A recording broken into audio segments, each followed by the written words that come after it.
Joe Biden called half the country garbage, so we're going to talk about real estate.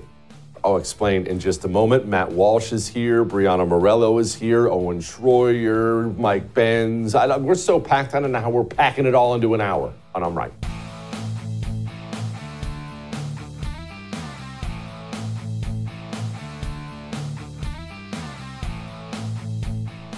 Okay, let's have a discussion on the latest and greatest, meaning worst, in the Kamala Harris campaign, the Harris-Biden shade wars, the disaster that is the White House, the Democrat Party right now, DEI, and so many other things. It's going to be such a great show. So let's discuss the comments you've already seen 10,000 times, which we'll get to in just a moment. Kamala Harris, what you should know before we play the comments, is last night was supposed to be a big night for Kamala Harris. Her staff, her campaign staff, they set up this huge, important-looking speech. Now, of course, she didn't say anything important at all. It was all the same stuff you've already heard, Trump's, Hitler, Nazis, all that other crap. But it's all the same stuff. She didn't say anything. But the point of it is, for campaigns, there are big events. Sometimes you're jumping on an opportunity. Sometimes you're planning something ahead of time, but big blowout campaign events that are designed to move the needle for you. And how do you move the needle right now? Well, yesterday was obviously Tuesday, so that meant it was 1 week until the election. Before we get to Harris and Biden, let's discuss something here. Airtime. Attention spans. You see, have you ever heard the phrase, budget your time? Budget your time. But what is the essence behind that? Well, you need to figure out, I need to make sure I give myself so much time to sleep, so much time to work out, so much time to work. I have to budget my time. But why? Why do you have to budget your time? Because time is limited. It's not unlimited. There's a limited amount, so you better figure out, I need so much time for this and so much time for that. Budget your time.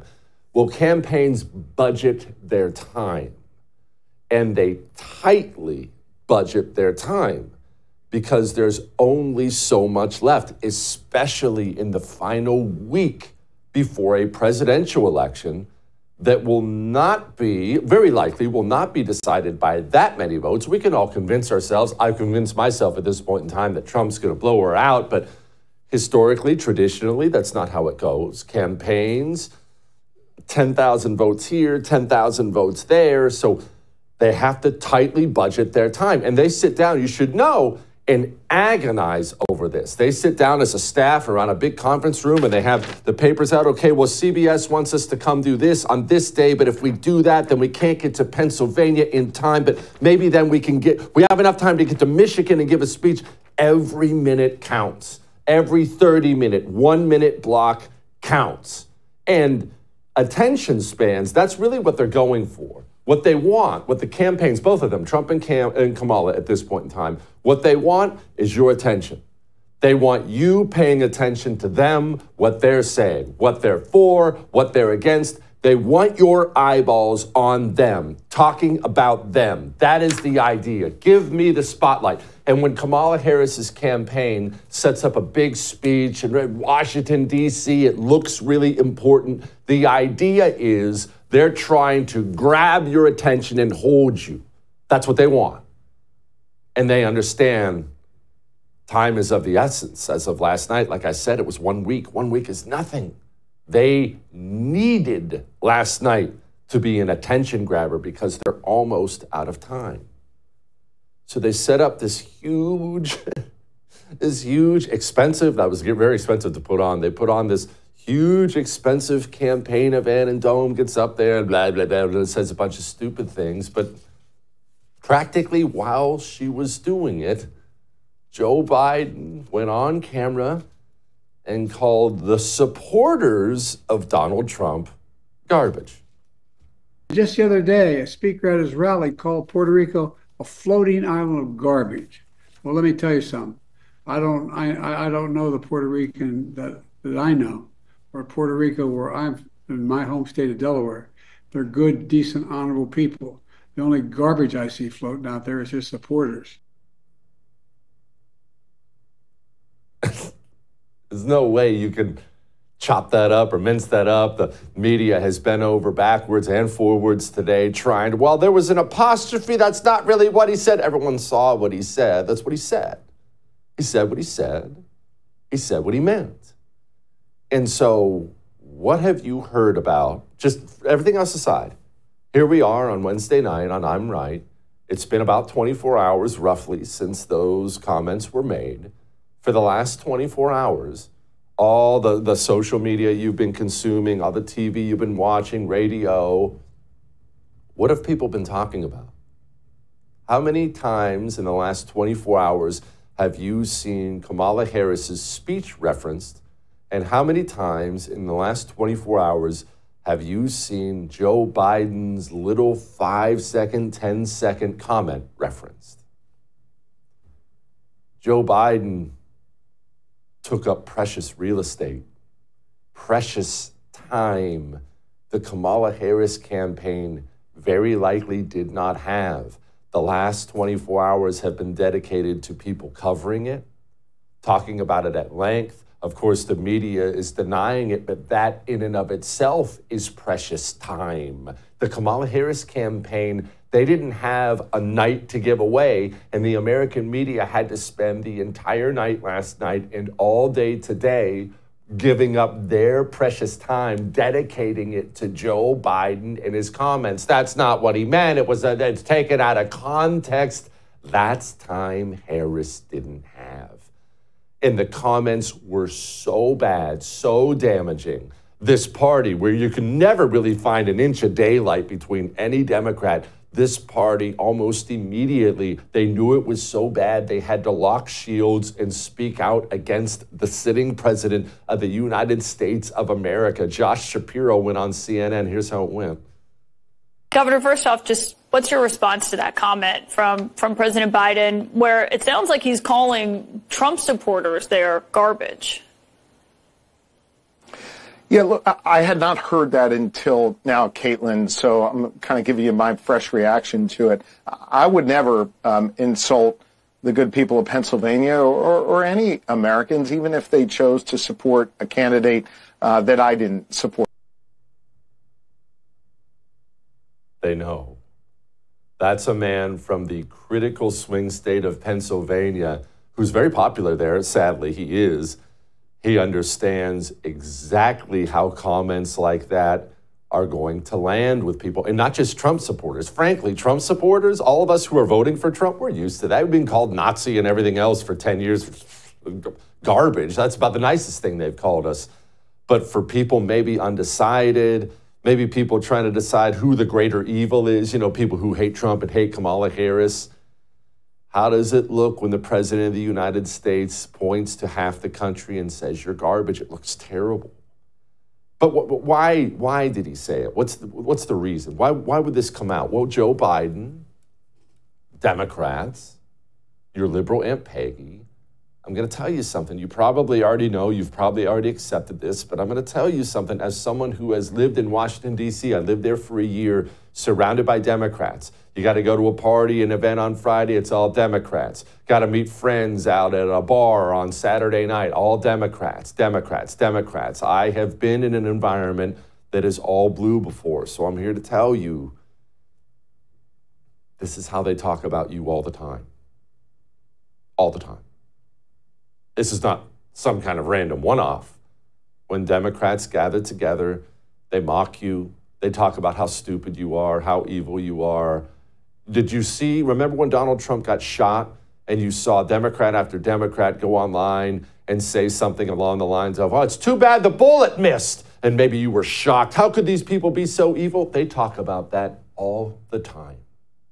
Why did it come out of Joe Biden's mouth? Well, because Joe Biden doesn't have full control of his mind anymore. And so a man who already was lacking a filter, well, now that filter's completely gone. Joe Biden simply went on television in his dementia-addled state, and he voiced what every single Democrat in this country feels about you.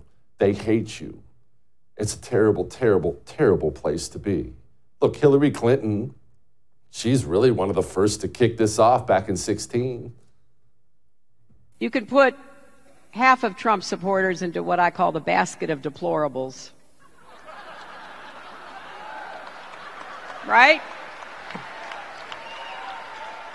The racist, sexist, homophobic, xenophobic, Islamophobic, you name it. And unfortunately, there are people like that. And he has lifted them up.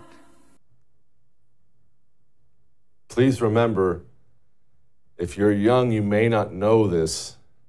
It never happened before in politics. Obama was really kind of the first who started to do this. Then Hillary Clinton mainstreamed it. Now every Democrat does it. You always insulted your opponent. You never, ever, ever demonized his opponents. Now this is simply how they talk because it's how all of them feel. And Joe Biden has done this before. He has simply become the voice of how the American Democrat feels. We are divided, and I don't think it can be repaired. Remember when he gave that speech they billed as so important, and stood up and did this in front of the country? Donald Trump and the MAGA Republicans represent an extremism that threatens the very foundations of our republic. No matter what the white supremacists and the extremists say.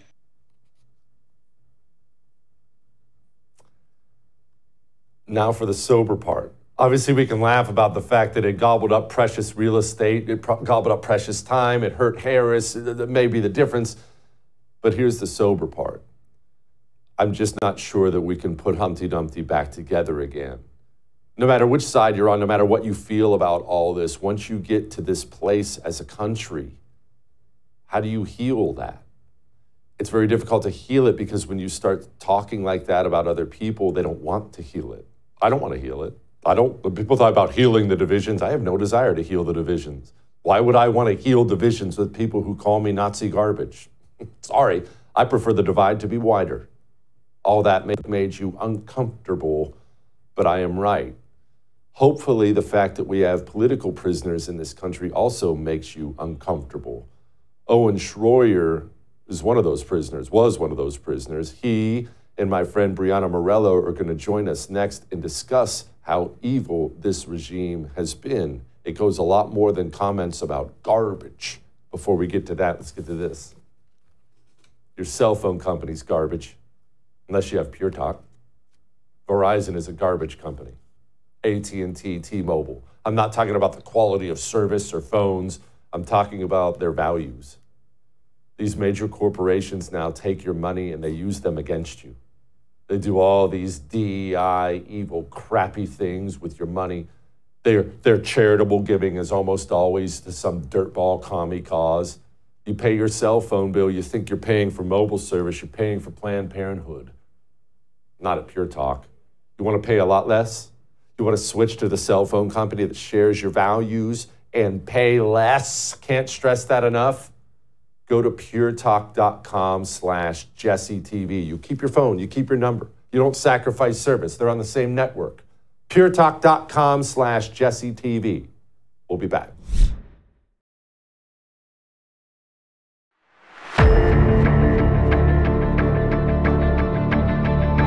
I am not looking to score political points. I am looking to make progress. I pledge to listen to experts, to those who will be impacted by the decisions I make, and to people who disagree with me. Unlike Donald Trump, I don't believe people who disagree with me are the enemy. He wants to put them in jail. I'll give them a seat at the table. Yeah. You know what struck me? It's not just the jail comment. Why did the Democrat women all dress like that with the shoulder pads and it's so ugly. But anyway, back to her not putting people in jail. That is a huge relief. Here, I was worried that Democrats were going to start taking people on the other side and throwing them in prison. I'm just glad that kind of thing can't happen here. Anyway, joining me now, Owen Shroyer, host of the War Room with Owen Shroyer, and I'm pretty sure a guy who just got out of prison, and Breanna Morello, who is the host of the Breanna Morello Show. Okay, Breanna, first of all, I need you to address, I know we're going to get to Steve Bannon and stuff in a moment. Can we address the shoulder pad thing. I don't understand. Hillary did this too. Kamala's not, especially for a 60-year-old woman, she's not ugly. I mean, not like most feminists are. Why wear something like that? Listen, I can't speak for any of them. The shoulder pad thing is gross to me. I don't own anything with shoulder pads, blazers, none of that. It's a way to make them look masculine, I think, and I think that's why they go with that. So they're the big head honcho at the table. Couldn't even say it. It's so gross. Yeah, it is really gross. Okay, Owen, I bet you were relieved to find out that they are not interested in jailing their political opponents. That must be a load off your shoulders. Well, of course, I don't believe that for 1 second. And a year ago today, we wouldn't be able to have this interview because, yes, I was in a federal prison put in there by the Biden DOJ for my political speech. And, of course, I'm not the only one. There are many more. Steve Bannon just got out of a political prison sentence. They're trying to put Donald Trump in jail. It's really incredible, isn't it? It's really incredible that they can sit here with a straight face. You know, later she goes on to talk about how Trump wants to use the military against his enemies.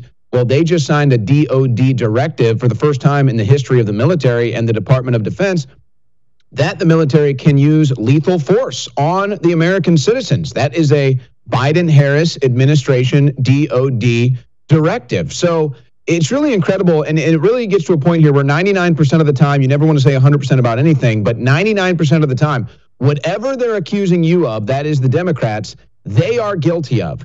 Not only have they already put their political opposition in prison, they will do it tenfold if they get another 4 years. Not only will Trump not use the military against the American people, they already have Department of Defense directives saying that they will do just that. And I'm guessing that's for the election results, just in case Harris should, quote unquote, win.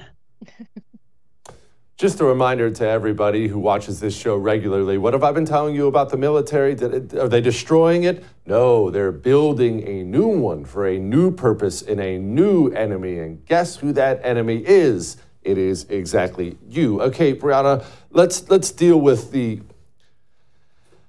Steve Bannon situation, which just gets my blood pressure through the roof. Obviously, we can point out the hypocrisy of everyone else who's been held in contempt of Congress and didn't go to jail, but we can move past the old lame conservative talking points about pointing out hypocrisy. The truth is these people, it's not just Owen, they want to throw us all in jail. They did it to Steve Bannon, and just there hasn't been hardly a blip from the Republican eunuchs on Capitol Hill about it. I don't think I saw a single one speak up about it. Yeah, well, I'm not surprised. I know you guys aren't surprised. That's how they operate these days. They don't care. They know that the DOJ is gunning for conservatives, and they continue to allow it to happen. You know, you guys just brought up, you know, the DOD going after American citizens and using lethal force potentially against them. DHS and the FBI also just put out an internal bulletin pretty much saying that anyone who denies the election results or passes along conspiracy theories, that they are actually domestic terrorists as well. And that just dropped yesterday. And have you heard anything from Speaker Mike Johnson? Absolutely not. So this is really just something that's going to continue to happen. Also, you know, Steve Bannon's going to be back on trial in New York in just a couple of weeks. And so although he's free now, it's temporary because he's going to probably be found guilty and sentenced to prison for a couple of years if he is found guilty. Again, they put you in these courtrooms with liberal juries, and they know that you're going to lose, and that's how they're jailing their political opponents. It's friggin' ugly. Owen, yeah. Breanna, thank you both. Appreciate you. Owen, I'm glad you're out. Congrats, my brother. All right. Let's get into attempts to silence free speech, because as Owen just laid out there, as Breanna just talked about there, we're not a million miles away from these horrific things we've always read about in other countries. In a lot of ways, it's already happening here. And if you're paying attention at all to the DOD stuff, DOJ stuff, other stuff, they're ramping things up as rapidly as humanly possible. So let's discuss that with Mike Benz. He always has a lot to say. Before we get to Mike, let's discuss saving a baby's life. Kind of important, wouldn't you agree? Saving a baby's life. Well, that's what preborn does. Babies who are about to be aborted, they're defenseless. I know it's kind of a point that's obvious, but think about that. They can't speak. They can't riot. They can't protest. They can't vote. They have no chance. If mom wants to kill them, they have no chance except for preborn is out there giving that mother an ultrasound. That's what they do. They bring these mothers who are about to abort their babies, they bring them in for a free ultrasound. She's not charged anything. And when a woman hears a heartbeat, she will change her heart almost every single time. There's just something godly about it. She becomes a mother in that moment. You can't eliminate a clump of cells once you hear the heartbeat and you know that's your little baby. Go help preborn do it. $28 buys that ultrasound, saves a life. Give it if you can. Give whatever you can. It's all tax deductible, I should point out. Preborn.com/Jesse. We'll be back.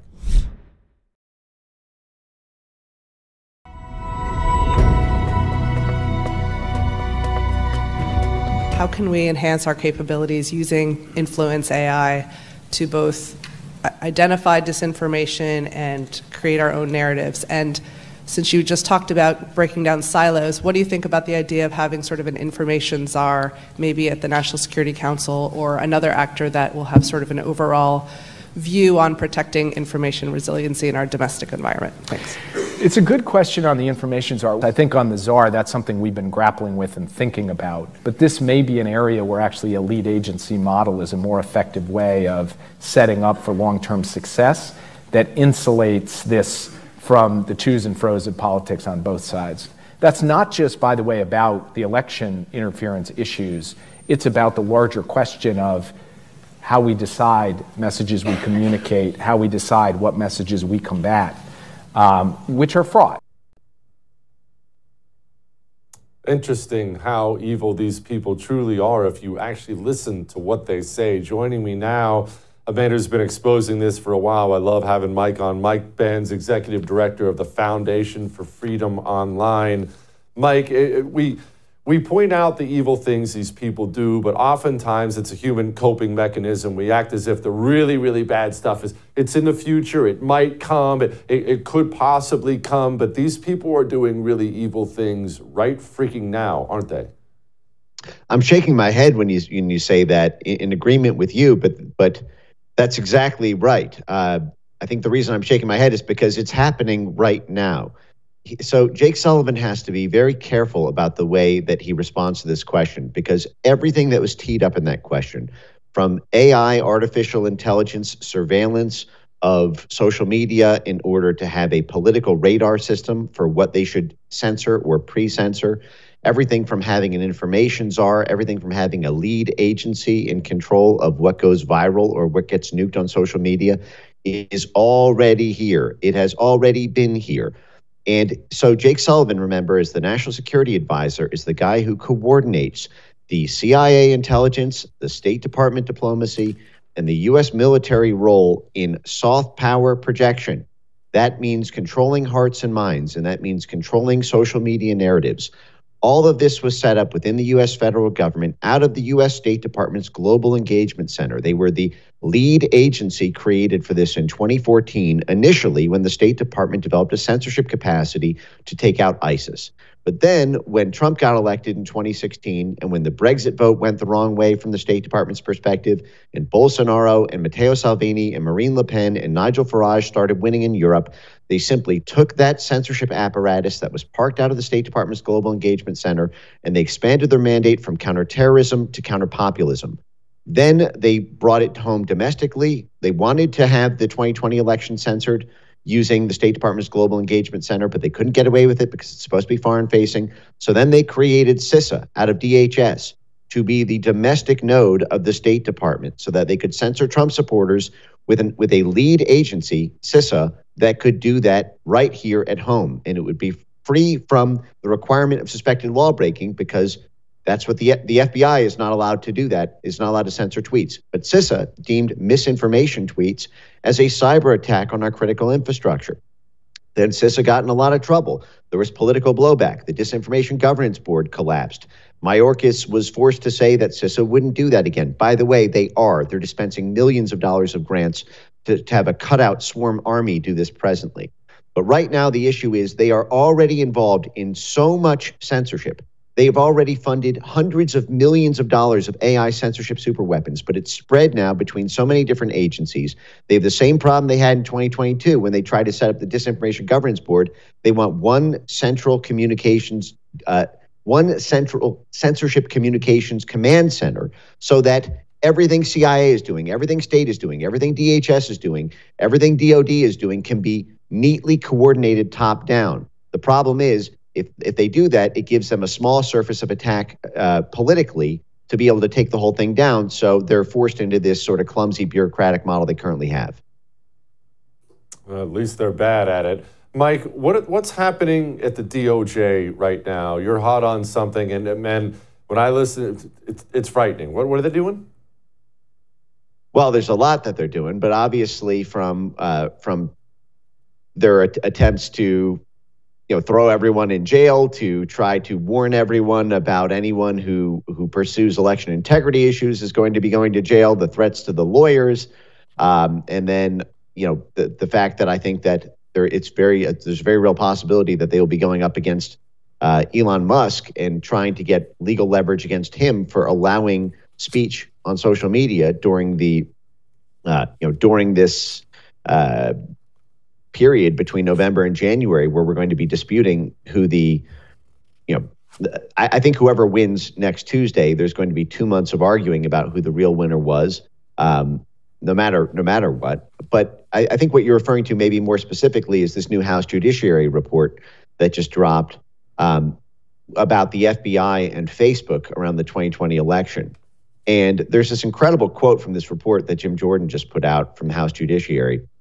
And this is on July 15th, 2020. An employee at Facebook was so shocked by the U.S. government coercion of Facebook that they said that the employee says, but when we get hauled up to Capitol Hill to testify on why we have influenced the 2020 elections, we can say that we have been meeting for years, in all caps, with the U.S. government to plan for it. And so Facebook was so self-reflective about the fact that their company had been hijacked by the intelligence arm of the U.S. government that they were saying amongst themselves, hey, our defense when Republicans in Congress finally see what we're up to is we can hide behind the fact that it wasn't our decision. We were strong-armed by the FBI. Mike, how in the world can Donald Trump tackle this issue if he is to be elected president, which is a big if? He keeps talking about draining the swamp and deep state stuff, and I'm glad he is discussing these things. But when these organizations are protected by the DOJ, even if he replaces the head of the DOJ, the FBI, honestly, look, the FBI should no longer exist, but I realize that's a pipe dream. How do you clean out corruption at that level? That should be FBI ending stuff, what you just described. Yet the DOJ stands there as a shield. How can he do it? How can he drain the deep state when it's CIA, DOJ, NSA? How can he do it? Can it be done? No, Jesse, I'm so glad you bring this up, because one of the main lessons of the past 4 to 8 years has been that the most important agency in the entire federal government is not HHS or DOD or even state or CIA, as much as I talk about them. All roads lead through the Justice Department. Everything that you want to do, every act of accountability, every censure by Congress, every subpoena, at the end of the day, it has to be enforced by DOJ. And if the DOJ is corrupt, every agency in the federal government is allowed to be corrupt. And so there was a big problem last time. We put Bill Barr in. Bill Barr, who started his career as the mop-up man for the CIA. He worked there for 7 years, and right out at the start of his career, directly at CIA, was basically put through law school by the CIA, was the mop-up man for the CIA during Iran-Contra. And then, even leaving aside all his connections to the Epstein network and other things, the fact is he sided with Team Blob at every opportunity. And I think part of the problem is how much Trump can get done in a second term is going to depend on what leverage is applied against him. They're surely going to do a Russiagate 17.0. They're surely going to have special prosecutors. They're surely going to have constant coup attempts and attempts to cause mutiny within his cabinet. So part of this is going to come down to the negotiation between Trump and his donors on the one hand, and Trump responding to crisis invocations by the blob on the other. And who personnel is policy, but who gets picked as personnel is a favors for favors relationship. So I've not yet seen who Trump is floating to be the head of the Justice Department. Certainly, they're going to try to do a sort of Schedule F cleaning house of some of the careers in the bureaucracy. That's what this whole attack Project 2025 is really about. It's about this nuclear weapon, essentially, on purging a lot of the blob operatives at these agencies. But I'll say from my time in the White House, it seemed like DOJ was kind of untouchable by the Presidential Personnel Office. And I never really understood why that is, what kind of bureaucratic delay methods they have to prevent people from being fired. But I totally agree with your assessment. It's going to come down to, I think, a negotiation between Trump and his donors to make sure that the person who's put in charge and the people who are put in charge of the entire senior leadership is all people who love this country and no snakes allowed. Yeah, and that's a tough road to hoe. Mike, as always, you are awesome. Thank you, my man. Look, we have to get the election won first, but then the work really, really begins. We will all celebrate that night. You can watch me cover it right here on the first, I should note, but then the work begins. Now, probably need a laugh after that. Why don't you go watch Am I Racist? Matt Walsh's documentary, where he goes undercover with a really odd-looking man bun, and he talks to all these DEI freaks, and it's pants-wetting funny. My sons laughed, I laughed, my wife laughed, and you have to become a Daily Wire Plus subscriber to watch it. 35% off, though. Here's what you have to do. dailywire.com/subscribe and use the code DEI. dailywire.com/subscribe, code DEI. It's funny, it's informative, and it's safe for your entire family, which there's not much out there like that right now. So go, become a Daily Wire Plus subscriber, enjoy it. We'll be back.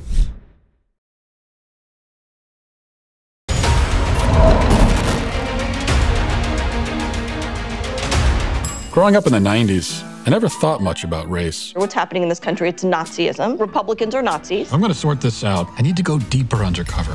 They gonna say I'm racist. Joining us now is Matt, certified DEI expert. Here's my certification. What's up with white people? What are you doing to decenter your whiteness? Who's making it the center? Why are they doing that? And what you're doing is you're stretching out of your whiteness. This is more for you and less for you. They gonna say Am I Racist? Now streaming only on Daily Wire Plus. This gives me the Snickers, something fierce. Joining me now, Matt Walsh, of course, host of the Matt Walsh Show and documentary filmmaker. And he made Am I Racist? Honestly, you really need to watch it. Take your kids to it. You'll just, mine were just snickering the entire time. Matt, did you ever, I know a little bit about how you got started doing shows out of pretty much the back of a van, if I remember right. Did you ever foresee yourself being a documentary filmmaker? Well, first of all, I was in the front of my car, not the back of it, just to be clear, when I was doing my show. Sorry. That's okay. No, I didn't really. I think, our first movie was, What is a Woman came out. We made that about 2 years ago. And prior to that, I guess I thought about, making movies and that sort of thing, but especially the idea of making documentaries hadn't occurred to me until I guess we made that film. Okay, I have to ask something, and you and I have talked before about similar things, but never this specifically. How did nobody know who you were? That's what kind of blows me away. I get it that they're not going to follow conservative politics or podcasts, and I understand that. I don't watch MSNBC. I get that, but I know who those people are. If you ask me if you introduced me to Rachel Maddow, even if you put glasses on her, I would know who that person is. None of these people said, hey, wait, you look a lot like Matt Walsh? No, they didn't. I mean, there's just in the first workshop that I attend, the support group for white people, is, as you see in the movie, they eventually put the pieces together, and they kicked me out once they put the pieces. Even then, it took them a while to like put the pieces together and realize who I was. But beyond that, it really didn't happen. And I think that there's, part of it is that they live in this bubble. And I think you have more of that bubble on the left than you do on the right, because you're right. I mean, I know for me, it would be very difficult for someone on the left to make a documentary like this in this style and dupe me, because for one thing, this is like what I do, so I'd be looking out for it. But even more than that, I know who these. I don't sit and watch CNN, but I'd recognize someone from CNN because I'm at least aware enough of what the other side is saying. But on the left, I think that they just don't. They kind of stay in their shell, in their bubble a lot more. And then there's also just like the kind of it's human psychology. It's a weird thing where people. I think it's possible that some of the people in the film, they may have kind of recognized me or thought that they did. But when you're in that environment and it's like it's out of context and nobody else is saying anything, everyone else is acting like it's normal. So you feel like you don't want to be the first one to speak up. So I think all those things probably work together to make it possible to make the movie. It is amazing, yeah. It is amazing. Well, speaking of DEI, it's pretty appropriate to discuss this now because in a roundabout way, if the election goes our way a little less than a week from now, DEI could very well cost Democrats the White House. That's why Kamala Harris was chosen. Joe Biden was very loud and proud about this, so no one can deny it. He announced to everybody he was going to choose a woman, and it was going to be a black woman. And since that left Dome or Stacey Abrams, they chose to go with Dome. And now you have this moron who can't complete sentences. She doesn't know anything about anything, and everyone hates her guts. DEI may have saved the White House for us. It may. I mean, we can hope. I feel pretty good at this point. Heading into next week. I think the polls are on our side for the most part. The vibes. I feel like the vibes are very pro-Trump right now, but I've felt that way in the past, and we know how it worked out. Because it could well. Yeah, I mean, if it goes that way, then we can say in a weird way, DEI is what saved us. But at the same time, and I know that most people watching this, I don't need to tell them this, but it still bears saying anyway that if Kamala Harris ends up in the White House, I mean, I'm not gonna say it's gonna be the end of the country because we're gonna continue to fight on, but it will be total catastrophe because on top of the fact that she is unqualified for the position. She's only put there because she checked the demographic boxes. That is all true, but she's not just an empty pantsuit. She is also a far left true believer. And I think sometimes that element of it is a little bit underrated on the right because we talk about her like she's nothing but this total phony, which again, she is, but she does really believe in this stuff. And so it's kind of the worst of all worlds in a lot of ways. It is. Speaking of Dome, everyone saw Joe Biden's comments last night, or the comments heard around the world where he poops his pants on television again and calls everyone garbage. Dome was asked about this today. This is what she said. President Biden put this comment last night about garbage. Listen, I think that, first of all, he clarified his comments, but let me be clear. I strongly disagree with any criticism of people based on who they vote for. Do you sympathize with any voters who do feel offended by or insulted by the garbage comments? I am running for president of the United States. I will be traveling to 3 states today to do what I have been doing throughout, which is talking with the American people about the fact that, first of all, I get it in terms of the concerns they have about challenges like the price of groceries. Matt, these two really do hate each other, and it's obvious at this point in time. I can't stop watching. I think it's fantastic. Yeah, I hadn't heard that clip, so you just played it, and that's pretty. I mean, that's as close as she's going to get to directly rebuking Joe Biden, which I agree is pretty hilarious. I mean, they do obviously hate each other, and I guess it's considered to be a conspiracy theory that well maybe Biden doesn't like Harris and is trying to sabotage her. No, it's not. Of course he hates her and wants to sabotage her. Like, obviously. I mean, if you are mentoring someone, if you put them in a position and then they stab you in the back and push you to the side and try to take your job from you, are you going to be rooting for them to succeed? Of course you're not. Like, of course you're sitting there hoping that they fail. So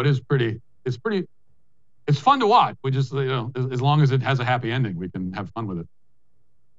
Yeah, no doubt. Okay, let's talk about if Donald Trump wins, which is a big if, as you pointed out. Nobody should be counting their chickens at this point in time because nothing is hatched yet. But if he wins, and much more than him, because it's a lot more important than just him, House, Senate, down ballot race, local races. Let's say we have a great November.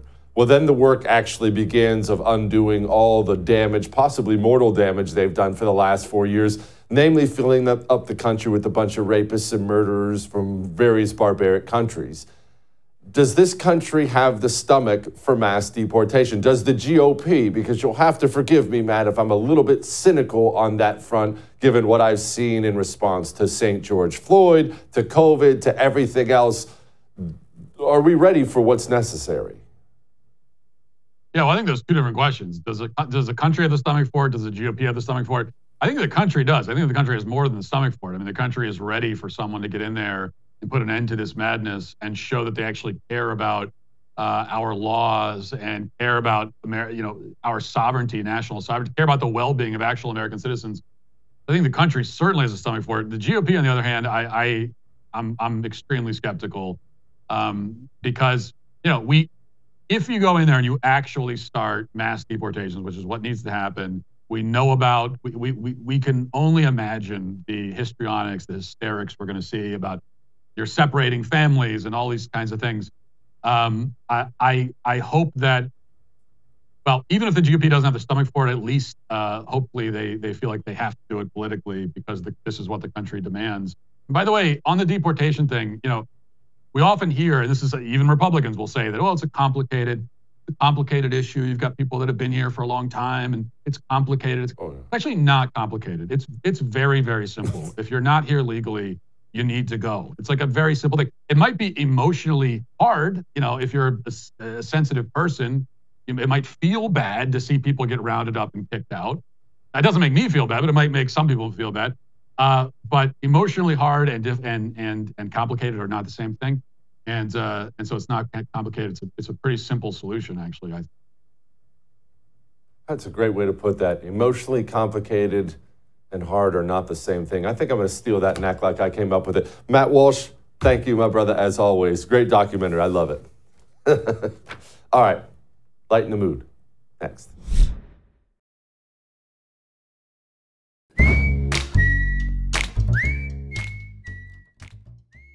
All right. It is time to lighten the mood.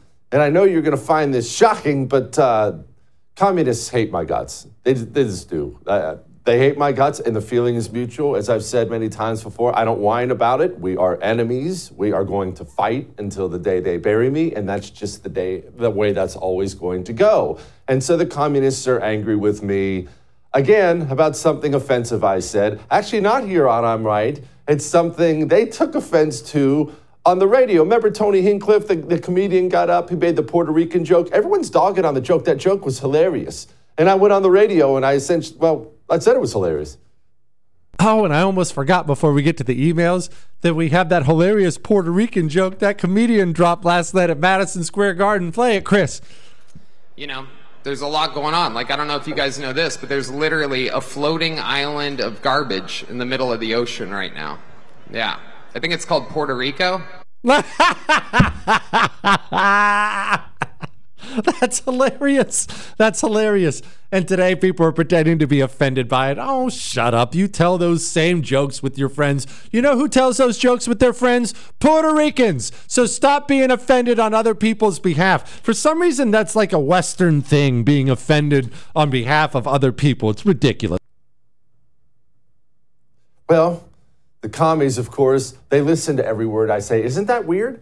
It's crazy. It's really kind of cool. But they listen, they record everything, and now Media Matters.